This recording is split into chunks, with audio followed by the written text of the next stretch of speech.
Cancer is a terrorist, and it is psychologically and physically draining. There was a time when I felt that cancer was going to kill me, and as chemo was carpet bombing my body, I felt helpless. I was in war with cancer, but I consider myself extremely lucky because I have an amazing support system.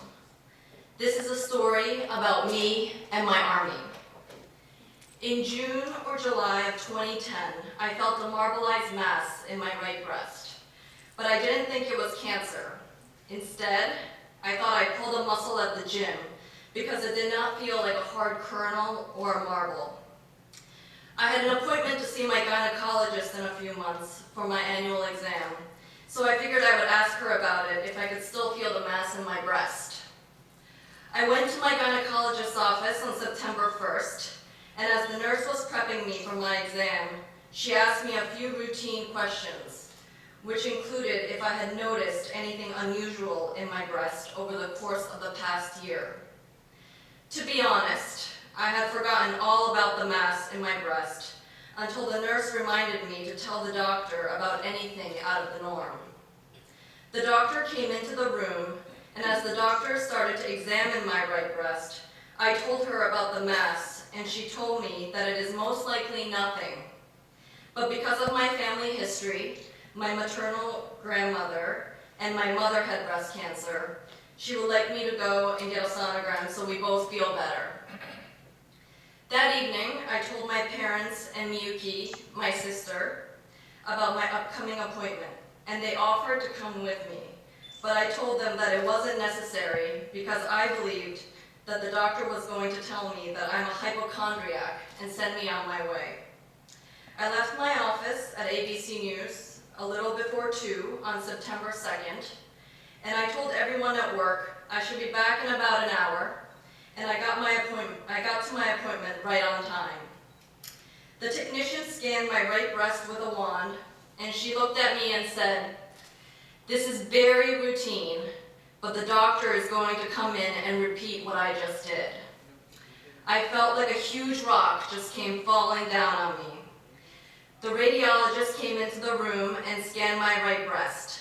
She could hear my heart racing, and she held my hand as she told me that the mass looked suspicious, but it is very treatable.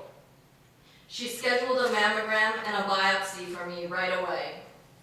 As I was getting my first mammogram, I remember holding back the tears, thinking about how devastating this was going to be for my parents.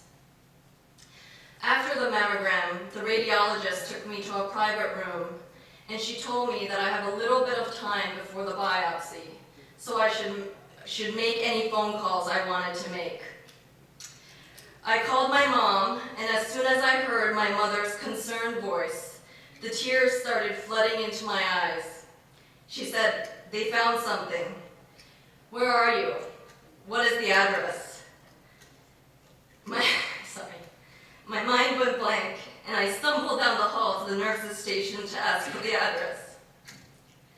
As soon as I gave my mother the address, she told me that she would come to be with me right away, so I didn't expect to feel it. The radiologist came back to perform the biopsy, and as soon as the biopsy was over, a nurse escorted my mother to the biopsy room, and the radiologist explained the situation to my mother. I burst into tears when I went home with my mother and saw my father. He could see that there was something very wrong from the expression on our faces. My mother was trembling as she told my father what happened. That evening, as my parents and Miyuki tried to comfort me, I sent out some emails to my friends and my colleagues to tell them about what was going on. The next day, when I went into work on Friday, September 3rd, my friends brought me sunflowers and told me that I was the sunshine of their lives. And they took me to a liquid lunch, which included guacamole and a few pomegranate margaritas. Sorry, Dr. Dean, I think it was a little more than that. I was so thankful because they were trying so hard to help me keep my mind off of things. Lunch lasted for a while, and we went back to the office around 3:30 p.m., and I decided to walk home around 4. off to get lemonade, and as the cashier handed over the lemonade to me, my phone rang. I answered the phone, and my gynecologist told me that I was diagnosed with breast cancer. She kept saying that she was so sorry, and I vividly remember feeling empty and numb as I said, "Why are you sorry?" In my mind, I thought I should be thankful to her for finding out so quickly. As soon as I walked outside of the shop, I remember dumping the lemonade into a dumpster and hopping into a cab to go home. As I walked into our family's apartment, I remember telling myself that I have to keep it together. My father and Miyuki looked at me, and they assumed that the doctor called me with good news because I had a smile on my face as I looked at them. I started to cry and told them that I was diagnosed with breast cancer. My mother wasn't home at the time, but coincidentally, she called the house line right as I got home. I told Miyuki not to tell Mom about my diagnosis on the phone because she was scheduled to be home in a few hours, and there was nothing she could do at that very moment. But as Miyuki answered the phone, she could not hold back her tears, and just like the day before, my mother dropped everything she was doing, hopped into a cab, and came home. Once again, I started sending out emails to my extended family, my friends, and my colleagues, and I got a bevy of emails and phone calls from them all night long. They all told me that they loved me and that they were going to be with me 24/7 to kick cancer to the curb. My family and friends made sure that there wasn't a moment that went by where I would be by myself. They always made sure that my time was occupied, whether it be taking long walks with me, watching TV with me, chatting with me on the phone, sending me emails. Clearly, I needed someone with me at all times, even if it was to protect other people from me. There was a moment that weekend when I was in the lobby of my apartment building and the doorman said to me with a little smirk, "Hey, you look like you had a long, fun night last night." I looked right at him, and in my usual candid way, I said, "Well, my doctor told me I had breast cancer yesterday, so I don't know what to do if I look like I'm a little hungover."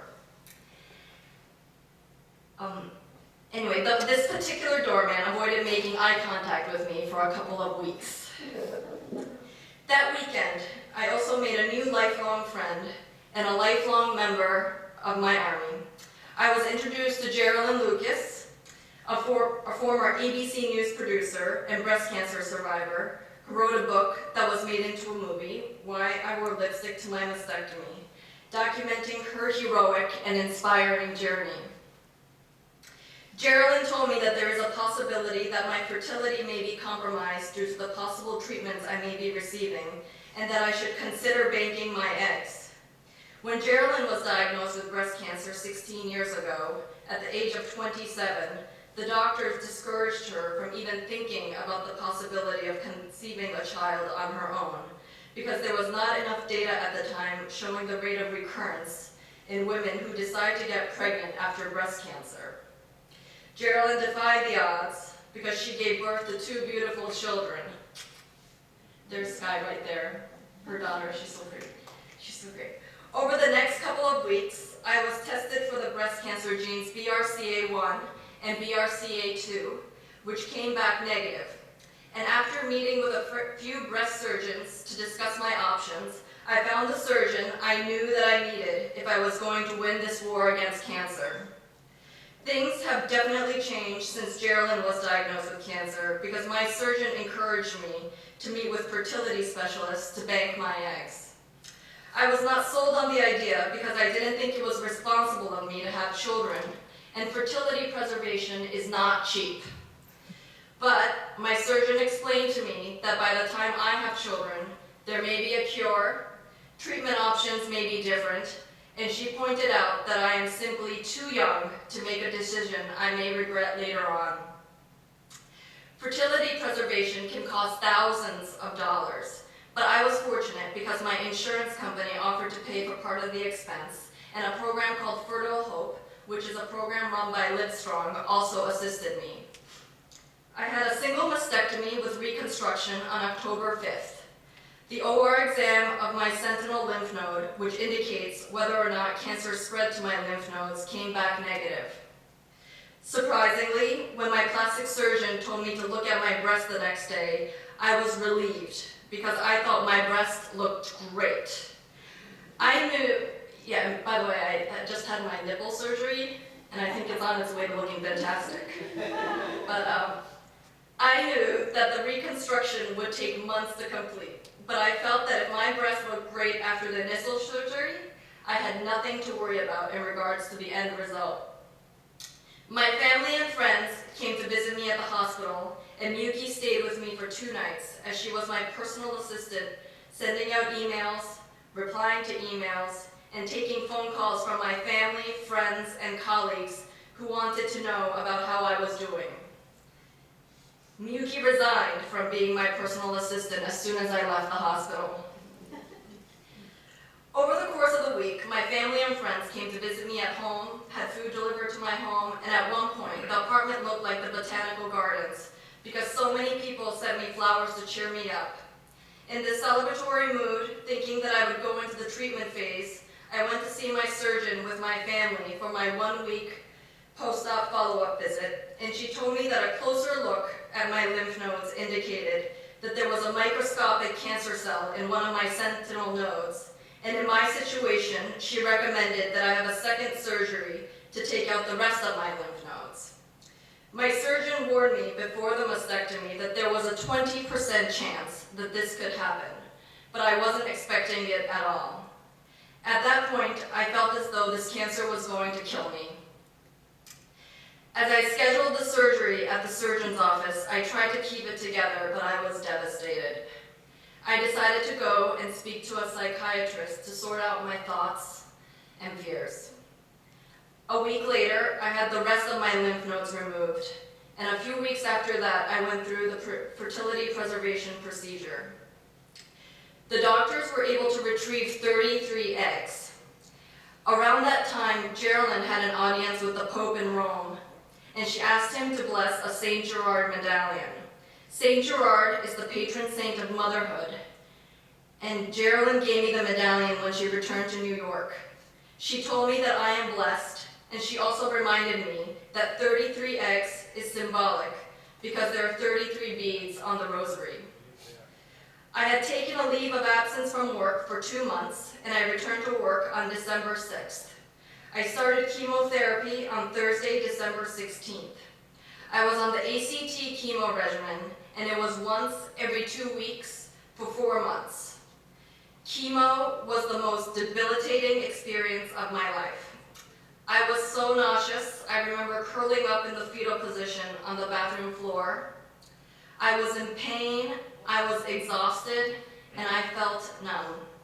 My parents and Miyuki came to every chemo treatment with me, and the rest of my army always sent me emails, notes, and packages to let me know that they were thinking of me.